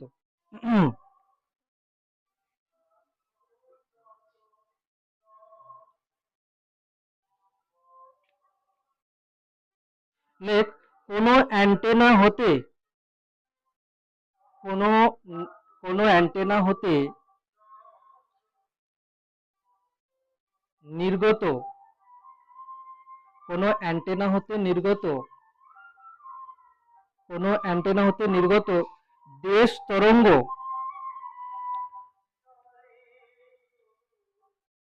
কোনো অ্যান্টেনা হতে নির্গত দেশ তরঙ্গ যে সর্বোচ্চ সরল রৈখিক, যে সর্বোচ্চ সরল রৈখিক, যে সর্বোচ্চ সরল রৈখিক দূরত্ব পর্যন্ত যেতে পারে, যে সর্বোচ্চ সরলরৈখিক দূরত্ব পর্যন্ত যেতে পারে তাকে ওই অ্যান্টেনার বেতার দিগন্ত বলে, তাকে ওই অ্যান্টেনার বেতার দিগন্ত বলে। কি বলবি, সরলরৈখিক ভাবে তো অনেক দূর চলে যাবে, কিন্তু পৃথিবী তো গোল না, পৃথিবী তো গোল, অনেক দূর তো চলে যাবে ঠিকই। দেখা গেল তুই এখানে একটা অ্যান্টেনা বসিয়েছিস আর এখানে একটা অ্যান্টেনা বসিয়েছিস, এ তো লোকের মতো হয়ে গেছে, এখানে দিয়ে দিলে তো মানুষ হয়ে যাবে। কি বলছিস শোন, এখানে একটা অ্যান্টেনা বসানো হয়েছে, এখানে একটা বসানো হয়েছে, এখান থেকে যদি যায় ও ঘেসে পৃথিবী পৃষ্ঠ তো বাধা পেয়ে যাবে না, একে পাচ্ছে না এত দূরে, তাই না? তার মানে যদি অ্যান্টেনা না থাকে এটা, ও ম্যাক্সিমাম কতটা পর্যন্ত যেতে পারছে, এতটা, ঠিক আছে। এটা কত দূরত্ব না, যদি যদি দেখ আমি সোজা করে ছবি আঁকছি, এই অ্যান্টেনার দৈর্ঘ্য যদি, এই অ্যান্টেনার দৈর্ঘ্য যদি হয় কত না, এই অ্যান্টেনার দৈর্ঘ্য যদি হয় এইচ, এইচ হয় অ্যান্টেনার দৈর্ঘ্য, ঠিক আছে। আর পৃথিবীর যদি ব্যাসার্ধ হয় কত, ক্যাপিটাল আর, তাহলে কতটা ম্যাক্সিমাম যেতে পারবে? ডি সমান √2h/r বা 2rh। আর হচ্ছে কি পৃথিবীর ব্যাসার্ধ। এটা হলো একটা অ্যান্টেনার জন্য, ঠিক আছে, একটা অ্যান্টেনার জন্য। এইচ কি হচ্ছে অ্যান্টেনার উচ্চতা, আর হচ্ছে কি পৃথিবীর ব্যাসার্ধ। তাহলে এই অ্যান্টেনার থেকে সর্বোচ্চ কত দূর পর্যন্ত যাবে? √2rh। প্রমাণ করে দিচ্ছি। আচ্ছা বল, একদম যখন পৃথিবী পৃষ্ঠ ঘেঁষে যাচ্ছে, আমি যদি এখানে একটা কোনো অ্যান্টেনা বসিয়ে দিই এরকম করে, তাহলে তো এটাকে ধরে নেবে না? হ্যাঁ। আচ্ছা, এটার যদি H1 হয়, এটার যদি H2 হয়, তাহলে এর বেতার দিগন্ত কত? √2rh2, এর কত? H1। তাহলে টোটাল কত রেঞ্জ হয়ে যাবে? দুটো যোগ করে দিলে। ক্লিয়ার? আমরা একটা বার করব, ঠিক আছে। কোনো অ্যান্টেনার বেতার দিগন্তের রাশিমালা, কোনো অ্যান্টেনার বেতার দিগন্তের রাশিমালা, কোনো অ্যান্টেনার বেতার দিগন্তের রাশিমালা, এটা হয়ে গেলে শুধু মডিউলেশনটা বাকি থাকবে। কোনো অ্যান্টেনার বেতার দিগন্তের রাশিমালা, ঠিক আছে। শোন,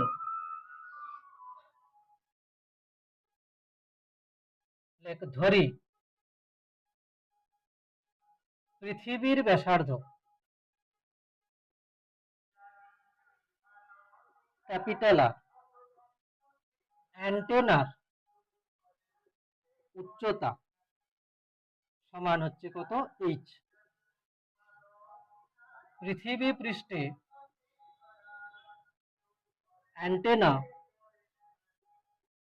লম্বভাবে বসানো আছে।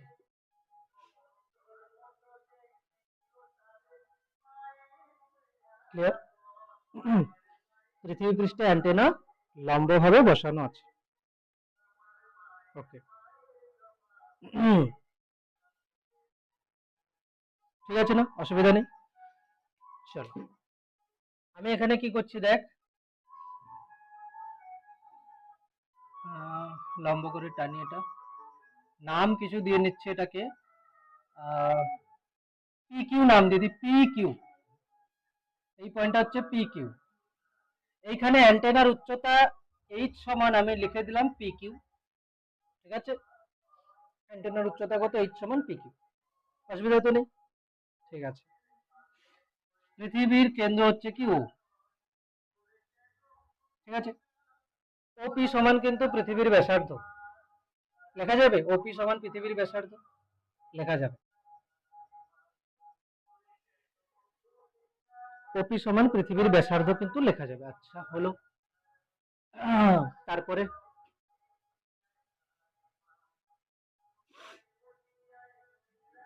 হয়েছে না? অসুবিধা তো নেই কারণ। এখন পৃথিবীকে দেখতে তো গোল লাগছে, কিন্তু ভূপৃষ্ঠে কিরকম ব্যাপারটা হবে দেখ। এটা অ্যান্টেনা পিকিউ, পিকিউ অ্যান্টেনা, তাই না? PQ antenna.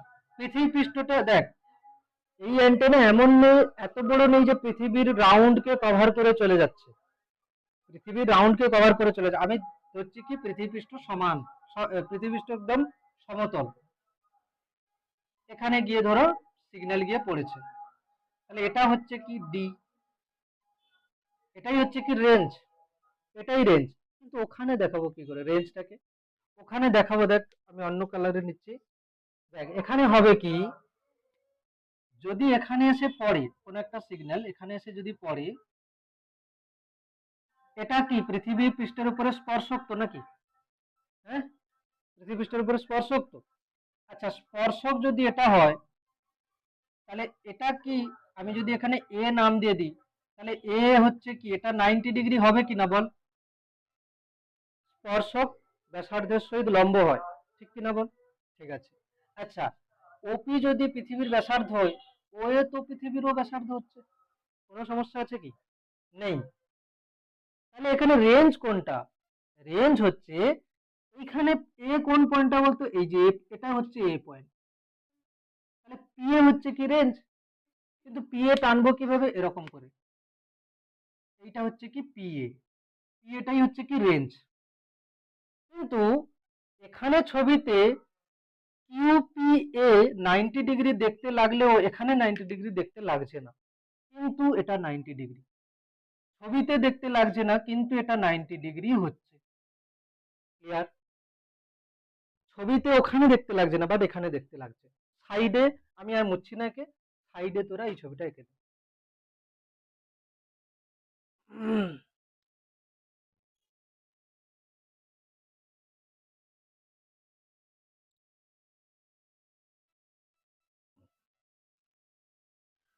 তো এখানে হচ্ছে পি কিউ হচ্ছে অ্যান্টেনার দৈর্ঘ্য, যেটা হচ্ছে কি এইচ। তো কিউ পয়েন্ট থেকে একটা তরঙ্গ বা রশ্মির মতোই ভাবছি, সেটা এ তে গিয়ে টাচ করেছে পৃথিবীকে, তার মানে ওটা হচ্ছে কি স্পর্শক। তো সেই স্পর্শক আর ও এ পরস্পর লম্ব হচ্ছে, তো ওই কোণটা 90 ডিগ্রি। তাহলে কি লিখবো এক্ষেত্রে, এক্ষেত্রে কিউ বিন্দু হতে সর্বোচ্চ, কিউ বিন্দু হতে কিউ বিন্দু হতে কিউ বিন্দু হতে একটি রশ্মি কিউ এ পৃথিবী পৃষ্ঠের ওপরে, পৃথিবী পৃষ্ঠে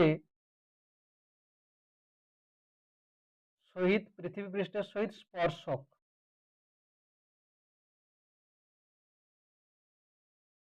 বেতার দিগন্ত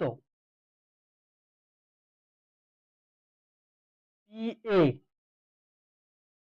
নির্ণয় করতে হবে। ছবি ওখানে না বুঝতে পারলেও এটা দেখে বুঝতে হবে, ঠিক আছে? কেন কি পৃথিবী যে ধরনের গোল হয়ে আছে, আমরা কিন্তু বেতার দিগন্ত করার সময় দেখব কি এই যে যে পি কিউ আর পি এ কিন্তু পরস্পর লম্ব, এটা যেন খেয়াল থাকে। এটা তো বোঝা যাচ্ছে যে স্পর্শকের সাথে ব্যাসার্ধ লম্ব হয়, বাস ওইখানে প্রবলেম করে দেবে অনেকে, ওটা 90 ডিগ্রি দেখতে লাগছে না।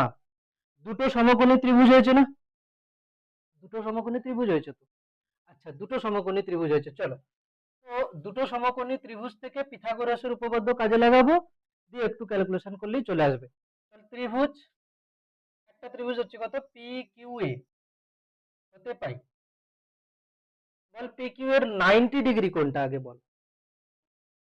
90 ডিগ্রি হচ্ছে কিউ এ, সরি 90 ডিগ্রির অপোজিট মানে, 90 ডিগ্রি অপোজিট মানে অতিভুজের কথা বলছি, কিউ এ। তাহলে কিউ এর স্কোয়ার সমান, কিউ এর স্কোয়ার সমান কি লিখবো, P Q square plus P A square, একই না, P Q square plus P A square, ঠিক আছে।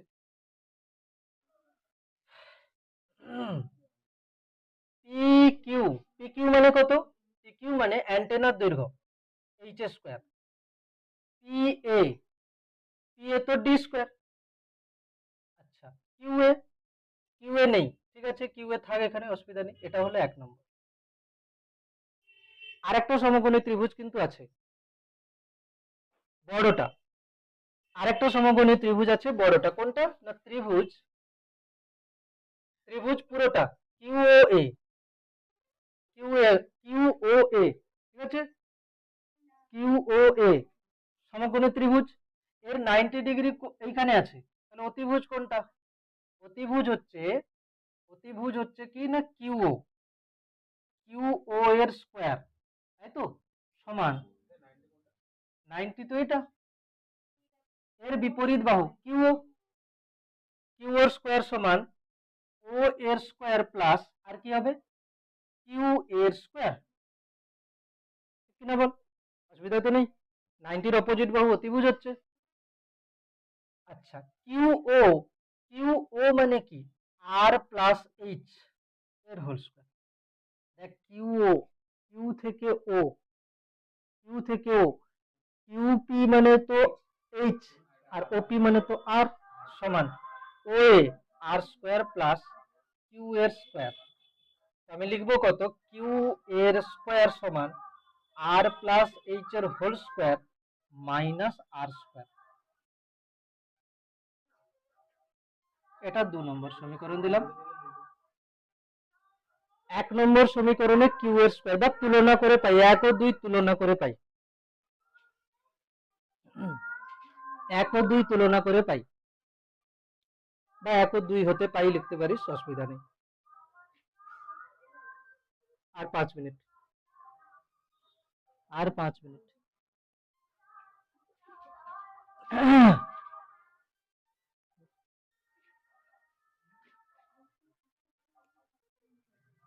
এক ও 2 হতে পাই।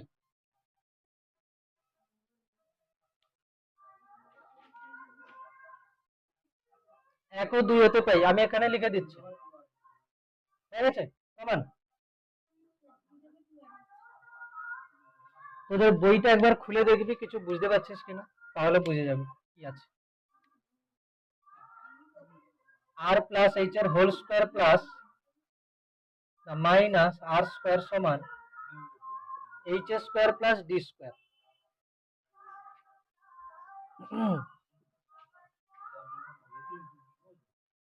আর square plus 2rh plus h square minus r square সমান h square plus d square. এখান থেকে এইচ স্কোয়ার চলে যাবে, আর স্কোয়ার কেটে যাবে, তাহলে ডি স্কোয়ার সমান 2rh বা ডি সমান √2rh। আর দেখ, এটা লিখছি একটু, এটা একটা আছে আর এখানে একটা আছে, এরকম লিখে দে যে এটা হচ্ছে কত না h1, এটা h2, টোটাল রেঞ্জ হয়ে যাবে √2rh1 প্লাস √2rh2। কমপ্লিট। ছুটি। হ্যাঁ, আর একটু পড়াবো।